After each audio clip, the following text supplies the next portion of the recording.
আজকে আমি রান্না করব কাতলা মাছ দিয়ে ওল আলুর ঝোল। তেলটা ভালোভাবে গরম করতে দিয়েছি।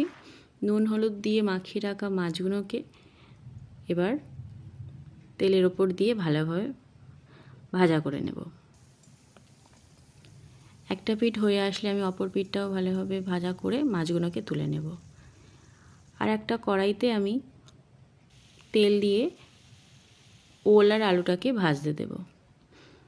মাছ ভাজা যে তেলটা ছিল সেই তেলেতেই শুকনো লঙ্কা, 5 ফোড়ন, তেজপাতা দিয়ে দিলাম। এরপর কাঁচা লঙ্কা কুচি, পেঁয়াজ কুচি দিয়ে একটু নাড়াচাড়া করে নেব।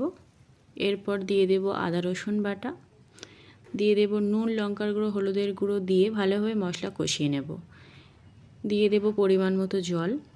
ঝোলটা ততক্ষণে ফুটে উঠুক। আমার এদিকে ওল আর আলুটাকেও ভাজা হয়ে গেছে। আমি ওই ঝোলেতেই ওল আলুটাকে দিয়ে দেব। ওল আলুটাকে আমি দিয়ে দিয়েছি। ভালোভাবে যখন ঝোলটা ফুটে উঠবে 2-4 মিনিট ফোটানোর পর আমি দিয়ে দেব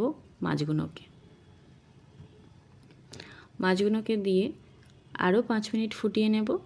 এরপর দিয়ে দেব জিরে মরিচ বাটা। দেওয়ার পর 1 মিনিট পর আমি তরকারিটাকে নামিয়ে দেব। আজকে দুপুরের আমার মেনু ছিল সাদা ভাত, কচু শাক দিয়ে চিংড়ি মাছ আর ওল আলু দিয়ে কাতলা মাছের ঝোল। ভালো থাকবেন সবাই, নমস্কার।